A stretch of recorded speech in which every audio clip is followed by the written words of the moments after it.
Hi, and welcome to the Sunshine Readers Book Club. I'm Miss Crystal with the Osceola Library System, and today we're going to be discussing Bernice Buttman, Model Citizen, written by Niki Lenz. When we are first introduced to Bernice, she's a fifth grader who has discovered that with a last name like Buttman, you're either the person who is being bullied or you are the bully. And she's kind of taken the latter to heart, and she picks on everyone that is smaller than her or just a little bit different. And it's not really a nice thing to be a bully. We've found out that her mother is very self-centered, kind of a bully herself, and that she's got four older brothers who are very daredevilish and kind of delinquents themselves, but Bernice looks up to them. They're not great role models, but they are her brothers. They live in a trailer park where Bernice sleeps out on a screened-in porch on a sofa, so she doesn't have her own room or sort of her own space to live in or find any solitude with. The one place that Bernice does find very interesting, and she kind of does find her own place, is at the local public library, where she has kind of been befriended by the local librarian who encourages her to explore the internet, do lots of research, and this is where Bernice discovers the Hollywood Hills. Ooh, guess what that is? Yeah, the Hollywood Hills Stunt Camp. Yes. And she decides she wants to become a stunt person. So she's trying to figure out a way to raise funds to go to the stunt camp when she kind of does something a little shady. She creates a make-believe pet who is very sick and does a FundMe page to raise money to help her pet. Well, she raises lots of funds, and when her mom finds out, her mother takes all of her money and decides that she's going to be the one that goes to California to find her dreams. She leaves the boys alone at the trailer and proceeds to drop Bernice off at Aunt Josephine's. And it turns out that Aunt Josephine is actually Sister Mary Margaret, and she lives in an abbey with other sisters. Once being there, the sisters are very kind to Bernice. They have rallied the community to provide lots of necessities for Bernice. They've created her own room, given her bedding, a brand new bed, a school desk, as well as a computer that she can use in her own room, something that Bernice has never had before. Now, as Bernice gets there, yeah, she does get a little bit of trouble, but she decides that she's going to turn over a new leaf and become a new Bernice. A model citizen Bernice. Now, there's some hiccups along the way, and Bernice does do a few things that might be considered maybe a little, what would be the word that you guys would use? Maybe glitchy? Yeah. But once she does that, she comes together and she does make a new friend. She actually does learn how to ride a horse. She can do fun stunts on the horse that one of the sisters taught her. And then she brings the community together to help save the abbey and the church when they're in trouble. So I really enjoyed this book. I like how it transitioned from the beginning to the end. And Bernice didn't actually turn completely over a new leaf, but she's learning how to be a better person and how to be a kinder person. As we follow through with today's story, you're going to be introduced by Miss Susan, who's going to talk about what a model citizen is. Mr. Jonathan is going to show you the art of the stage slap that they do in the movies. Miss Lisa is going to fill our yummy tummies with bread pies. Miss Michelle is going to teach us how to make our own mini ball trampoline. And then we're going to discuss a little bit about how the importance of kindness is, and not really too much on bullying, but just how kindness can change people. So I hope you stay tuned and enjoy our Sunshine Readers Book Club today. All right, now it's time for some action as we head over to Miss Michelle, and she's going to demonstrate how to make a mini ball trampoline. Let's go. Hi, Miss Michelle from Poinciana Library here, and I am going to do our experiment today that goes along with our book. So today's experiment is a trampoline. It's a STEM challenge, and it is building a trampoline.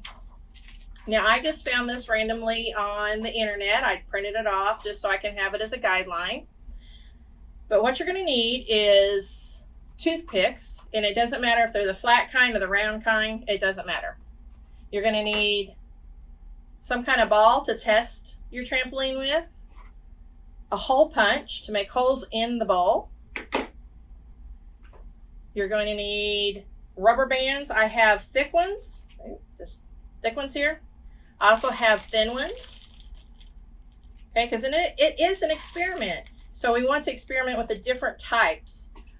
You're going to need a plastic bowl, and you can use a butter tub or maybe Cool Whip or yogurt. You can make it small, you can make it a little bit larger, just as long as whatever you're going to test with it fits in it to bounce off of it. Or you can use a colander strainer, okay, pasta strainer, to make it. You're going to need your scissors to cut out. You need some styrofoam, and you're going to cut circles out to go on your trampoline. And I just had leftover styrofoam. I just cut a circle out. That's what you need your scissors for. You'll also need a ruler to be able, and some tape to tape off a measurement. And I taped off 3 inches. So we have 0, 1, 2, 3. And that's where I put the tape. Then I have 4, 5, 6, 7, 8, 9, and 10. So you're going to need something that you're going to measure how high your object bounces. Okay, and this was just a box lid. You can also use your wall. If you want to put it up against the wall and use some masking tape where the paint don't come off behind it, you can do that as well. All right, let's start by making our trampoline. Now, I used the colander or the strainer, whatever you want to call, to put the rubber bands in. And I used the little rubber bands for this one.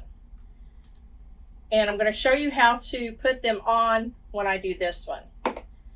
But before you put them on, take a look to see where your circles are. I didn't plan this out very well. So I had these little holes here from a star in mine, and I only had 1, 2, 3, 4, 5, 6. I would have liked one here. I would have liked one here, but I didn't think I could have moved these down further. And if I would have moved them down further, I would have had more holes and I could put more rubber bands. But we're going to experiment with this one first. And then if I want to take the experiment further, I can move these all down and have more of them. And that would be a completely different experiment. Okay, so I've done 2 of these already. And for the bowl, I used the thick ones. And what you're going to do is you're going to take your triple hole punch and you're going to put it on your bowl and punch out holes. Okay, you're going to need an even amount. Then you're going to take your rubber band, and I pinch the end here, and I'm going to poke it through from the inside. So I'm starting on the inside and I'm poking it through to the outside. Then you're going to take your toothpick and you're going to put it through that hoop. So when you pull back on it, it won't come back out of the hole. Now, that's the easy side. The other side's a little harder because you're stretching your rubber band. So again, I'm going to pinch it because I have to get it to go through the hole. I want to pinch it, grab onto it with my other fingers, take the toothpick, and I'm going to wiggle it in there. And it is a lot harder. So I'm going to have to try it again because I didn't quite get it there. Again, I want to pinch it, put it through the hole. Okay, we're going to try this again. Okay. Take the toothpick, put it through the rubber band. There we go, we did it. Okay, and then I'm just going to turn it to kind of get it out of the way there. So for this experiment, I have a plastic bowl and I have the strainer. I have small rubber bands. This one I have fat rubber bands, but I do have the same number of rubber bands. I use 3 for each one. If I do the experiment again, where I put them further down and use more of them, then I have to use more on this one as well. So I'd have to punch more holes, and I'd have to use the same amount of rubber bands on this one as I did for this one. Now, I'm going to take, I have a circle made for each one. I'm going to put it right there on top, and take this one, put it right there on top. Okay, I got a couple trampolines. Now, on the back of this sheet, should you choose to use something like this, it will tell you what you need. It will tell you what you're going to actually be testing. It will have a place for you to plan what you're building and to draw what you're building. You can also find some online that will give you where to write down your test numbers. So when we do our trials and bounce the ball off of the trampoline, you can write those down as well. That's up to you. All right, so we have, again, this one, and we're gonna, my ping pong ball jumped the coop here. Got another one though. Ping pong ball. Move this forward a little bit. Okay.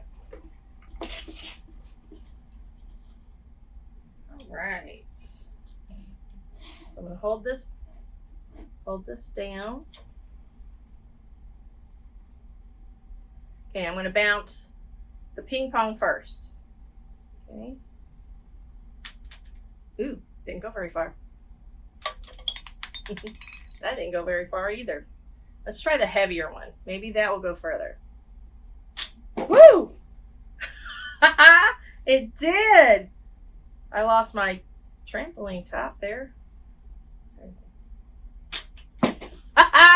So the heavier one did go higher. That is too cool.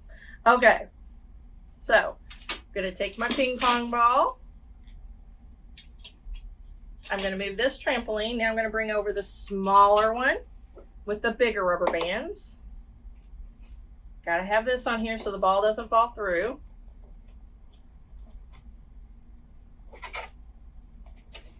And I'm going to try the ping pong ball first.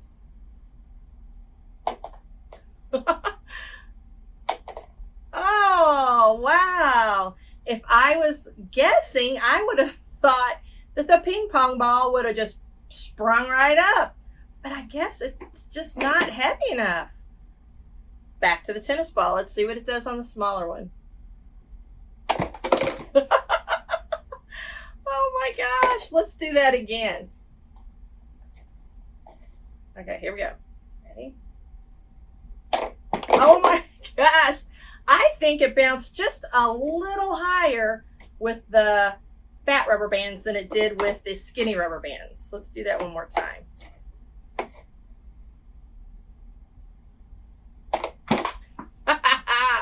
Okay, kind of bounced away too.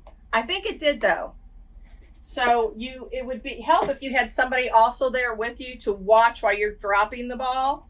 But I would definitely say for this one that this one worked better and that the tennis ball was heavier is why it bounced higher. Don't know. Why don't you give it a try at home and experiment with the size of the rubber bands, the amount of rubber bands, and the weight of the ball. Have fun, guys. Wow, I love reading the same book as my friends so we can discuss our favorite parts. Now we're going to visit Mr. Jonathan to learn one of the easiest but most realistic stunts there is in the movies, the stage slap. Hi there, it's Mr. Jonathan, and today we're going to learn the art of the stage slap. I brought my friend Mr. Nick, and we're going to be teaching you the steps right now. you'll notice I chose a partner that I could really beat up in a fight. But today is just gonna be a stage slap. Don't worry, little buddy. All right, so if you have your partner, step 1 is to remember distance, right? Because if I was doing the stage slap and I was a real actor in a play, if I was going to pretend to hit Mr. Nick, the last thing I want to do is accidentally hit him. So I make sure that I can reach my arm all the way out without touching him, right? Step number 2 is eye contact, because acting is reacting. And you want to make sure when you're doing something like a stage slap that you're in communication with your partner so that one of you doesn't accidentally get hurt. So remember eye contact. And then step number 3 is attack and nap. While Mr. Nick reaches back this arm to pretend to hit me, I'm going to ready what's called my nap, K-N-A-P. And this is a stage slap. Ready? This makes the noise of the slap, like that. So when Mr. Nick pretends to hit me, I will be doing my nap as close to my chest as possible so that the audience can't see it. We'll do it once to put it together in slow motion, okay? Here we go. All right, you're mad at me. How dare you? Oh! I think we can go even slower. Ready? Here we go. All right, even slower. How dare you? There we go. Perfect, right? So as he comes in with the slap, I make the noise. I'm the one making the noise, but it sounds like it's my face, right? So now we're gonna put it all together one more time, and then I'll add the extra special ingredient that makes it believable. Ready? Here we go.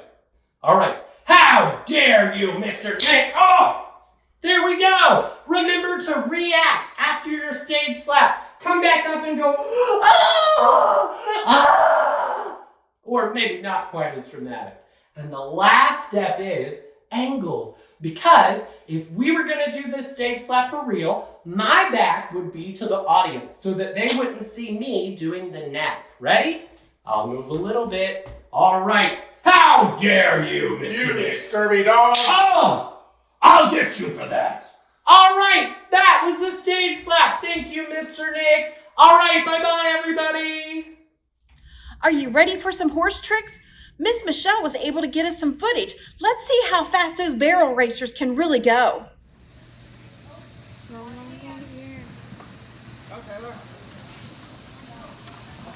Good girl!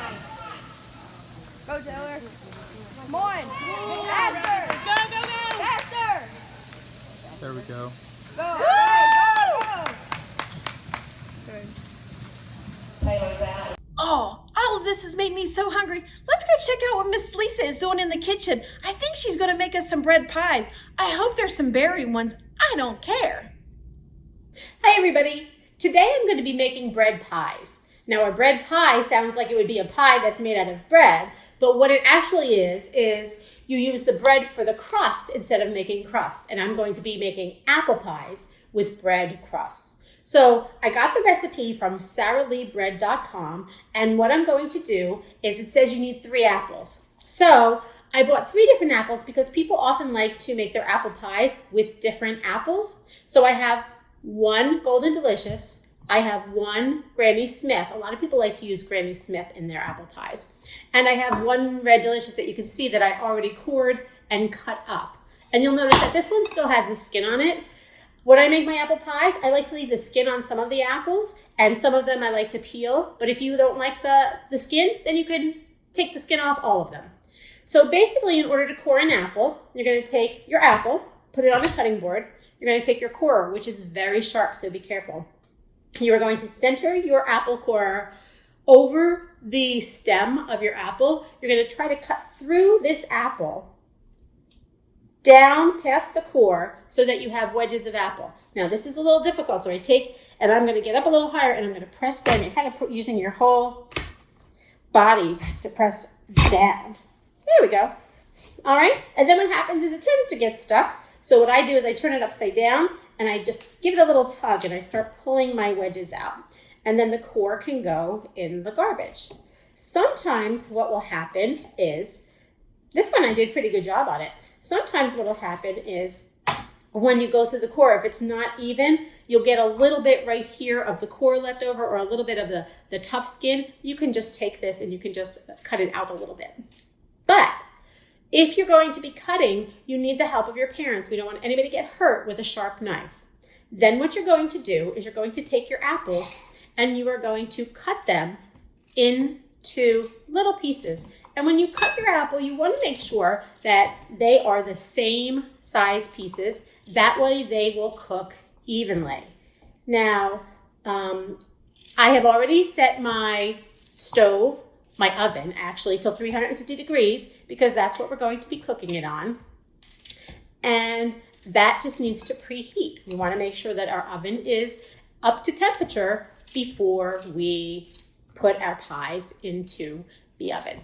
Okay, so I went ahead and I peeled and I cored the Granny Smith apple and I put it in the bowl with the Red Delicious and the Golden Delicious.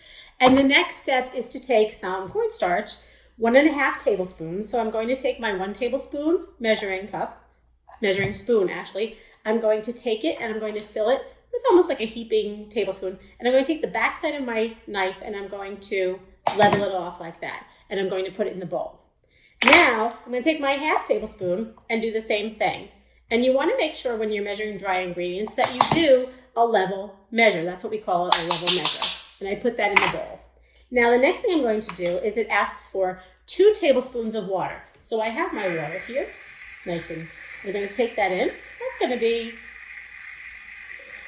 2 tablespoons of water. And what this is doing is we're going to whisk this together and you can see that as I'm whisking, it's a little bit hard.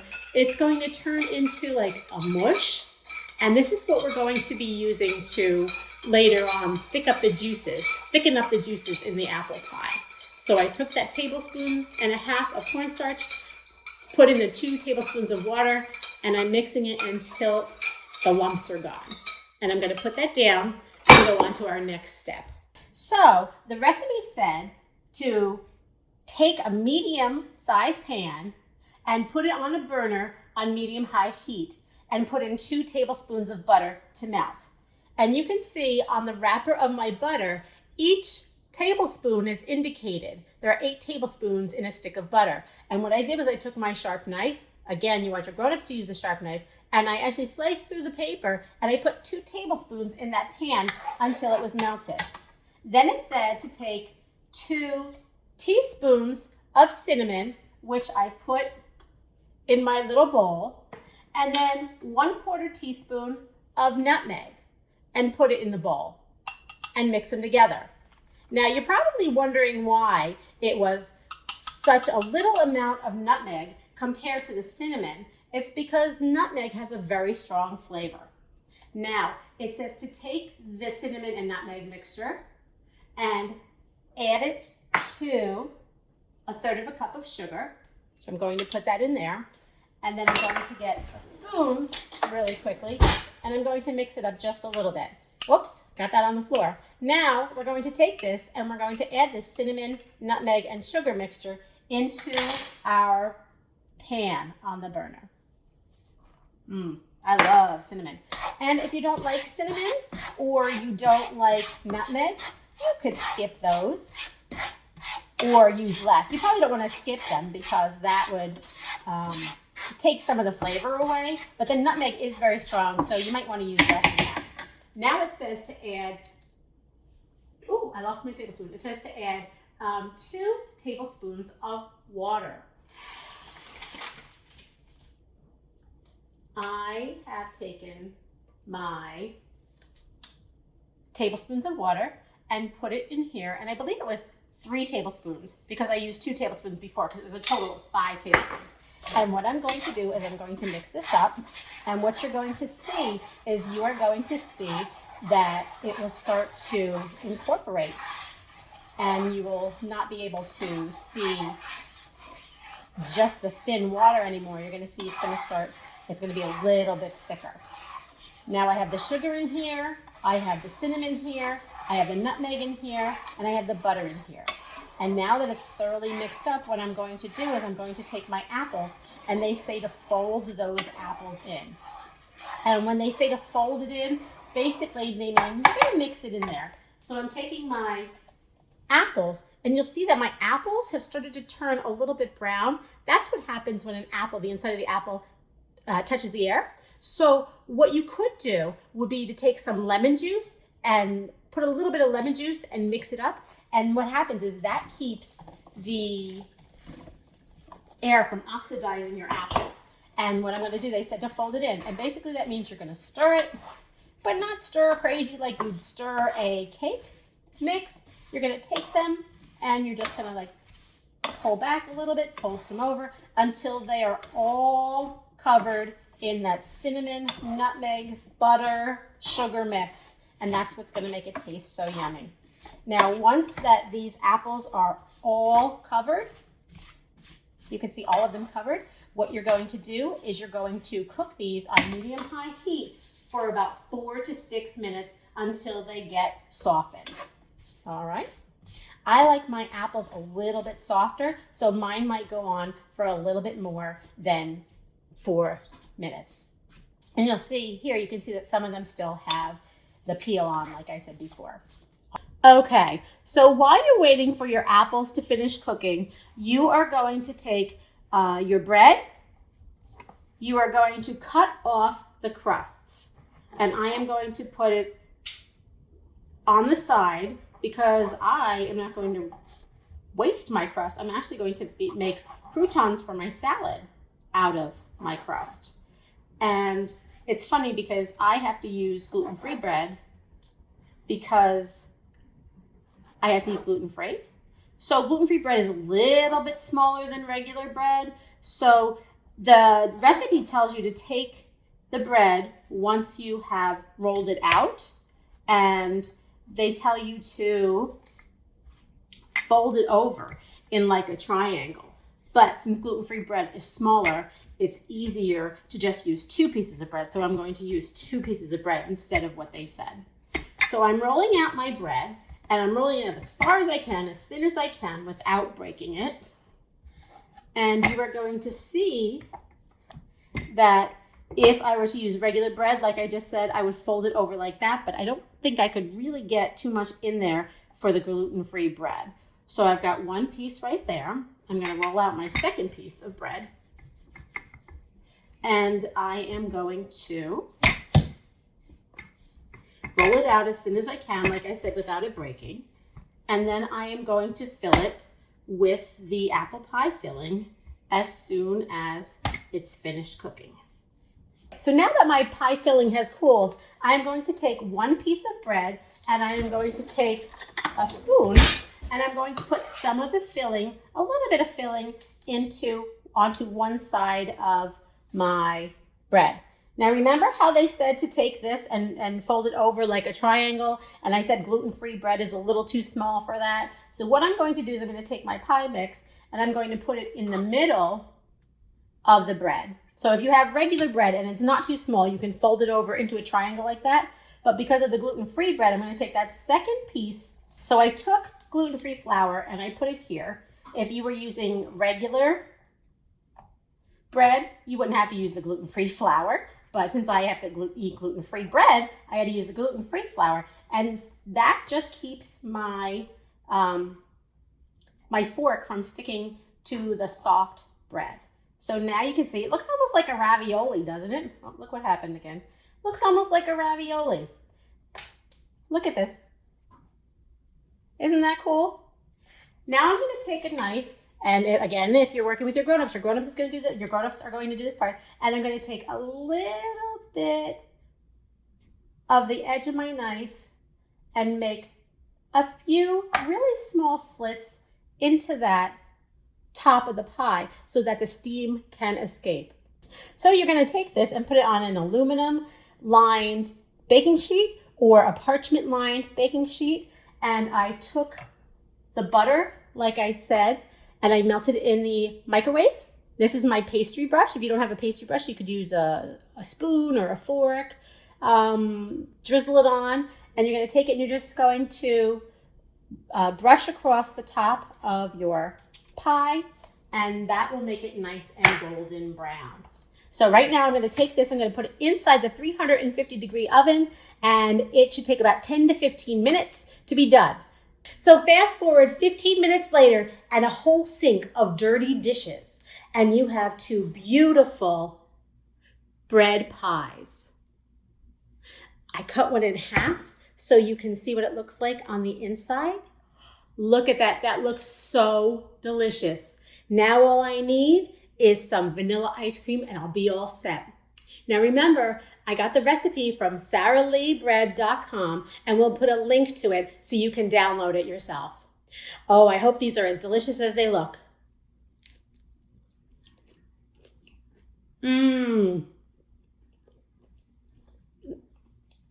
They're so good. Thanks for joining me today. I hope you enjoyed it. I love being in the kitchen. Thank you, Miss Lisa, for teaching us how to make such a yummy dessert. Can't wait to get home and try it. Now, let's go visit Miss Susan, and she's going to talk us about being a model citizen. Hi, I'm Miss Susan. I would like to talk a little bit about what makes a model citizen. What is a model citizen? Do you have any opinions on that? Any ideas? I have a few ideas. I think maybe a model citizen would be someone who's patriotic. Or maybe they're a very productive member of society and they're active in their community. They're informed about what's going on in the world. They also might be, or should be, I should say, honest. I think being honest is a good quality for a model citizen. And being responsible, that would be a good quality. Being respectful, respecting your friends for having different opinions, or respecting other people's property. I think that's a very important model citizen quality. And what about kindness? Do you think a good citizen would be kind and have empathy for other people? I do. And again, talking about the empathy, they're compassionate, right? If they're kind, they're compassionate. And a good one, tolerant, right? They don't bully other people for having different ideas. They're tolerant and respectful and inclusive of other people or cultures or ideas. Something else maybe, courteous, please and thank you. They go a long way, don't they? And maybe they have some strong moral courage, where if they see something wrong, they stand up for that person maybe that's being wronged, or they go to bat for that person to try to make things right or help them. I think that's a good one too. And they're fair and just. Now, what about Bernice Buttman? The book title was Bernice Buttman, Model Citizen. But was she really a model citizen? I really don't think so. I think at the beginning of the book, she was a product of her environment. Older brothers, not a lot of supervision. Probably people made fun of her. So she learned to stand up for herself. But in standing up for herself, she came across as being, or she was, a bully. And I don't think being a bully is a good way to be a model citizen. But when she moved in with her aunt and changed cities and went to a new school, she looked at it with a perspective of, let's make a new me. Now, granted, a lot of times the old Bernice came through, but I think towards the end of the book, the new Bernice was trying really hard to be a good model citizen. And just like everybody else, Bernice is a work in progress. Hi guys, wow, this has been a lot of fun so far. Let's bring back my friends, Mr. Jonathan, Miss Michelle, Miss Susan, Miss Lisa. We're going to talk a little bit about how we were bullied when we were younger, but more about kindness. Hi guys, this is the youth team with the Sunshine State Readers. We've got all the group here. Miss Lisa, Miss Susan, Mr. Jonathan, Miss Michelle, and we're doing Bernice Buttman, Model Citizen, and we're going to talk to you a little bit about how we sort of had a chance to reinvent ourselves and how we changed the direction of our life and how we can affect other people in a positive light. So let's see here. Let me start because Mr. Jonathan, I love some of the impressions that you give. So can we start with you? Absolutely. So I found that when I was in school, I was bullied a lot, and I only had a certain amount of friends, and that made me kind of, in return, I wasn't very nice to other people because that was all I was getting out. But it's not an excuse for that. It's just was my defensive reaction to not having very many friends. And so then when I became an adult, and in particular, an older adult, you start to try and think about what you're putting out into the world, and are you putting out positivity or are you making people feel bad? So I've tried to focus more on putting out more positivity and trying to spread love where I go and lifting people up, as opposed to trying to make people think I'm powerful or the best or anything like that, because that's kind of a losing game. You'll never be as cool as you want to be. You'll never be as pretty or the funniest person in the room or the smartest person or the person with the most power. That's a losing game. And what you can control is how you make people feel, and whether you bring them up or whether when they're around you, they feel worse about themselves. So I try and control that rather than at this point in my life trying to, worry about being cool or any of that. Wow, that is, I love your answer, Mr. Jonathan. I think that's amazing. What about you, Miss Michelle? As an elementary student, I could see the kids that were being mean. I didn't know why they were being mean, but it wasn't until 6th grade that I actually, you kind of know about other people's lives around you.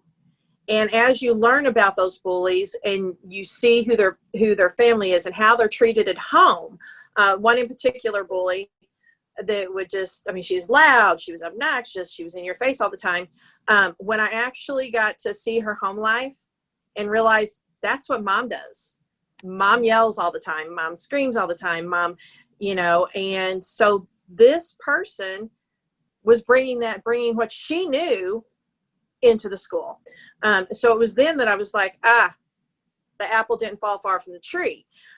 So for me, I agree with Jonathan. I think that if you see people who are bullies, that you can be nice to them, and because something's going on in their life to make them a bully to somebody else. That's pretty much what I noticed myself.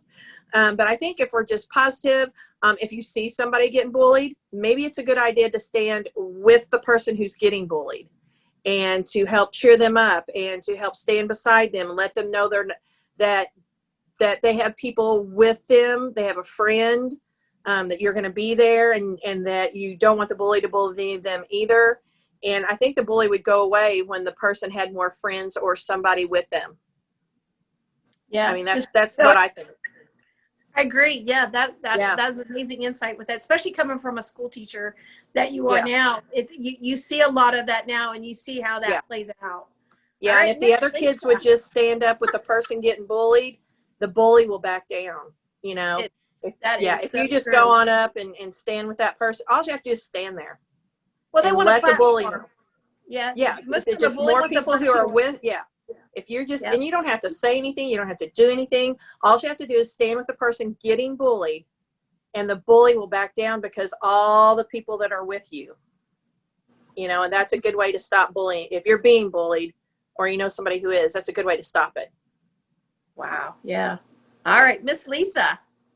Well, when I was young, I was bullied a lot for the way I looked, and people would make fun of me. And what happened was, it always made me very sad, and I wasn't a very strong person. So when someone else got bullied, I would not necessarily join in to bully them, but I wouldn't do anything to stop it, because at that point the focus was, and what happened was they started making fun of other people, and that didn't make me feel good.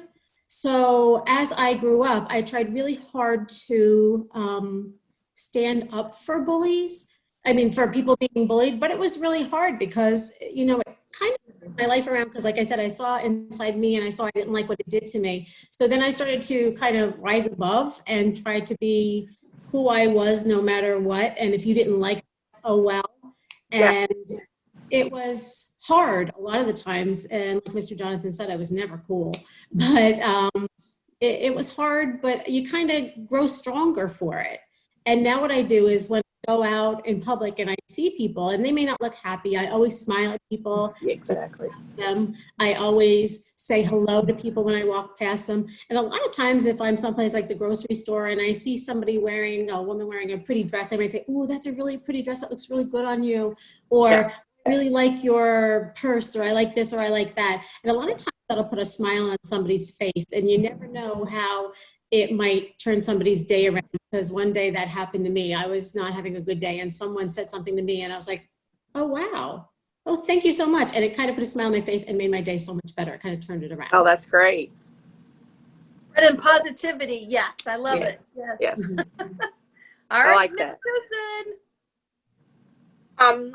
I was bullied in school, like all through school, and I was really glad whenever I left home and went to college, because nobody knew who I was except for the group of friends that I went to high school with, that we all went to college together, but they were my friends.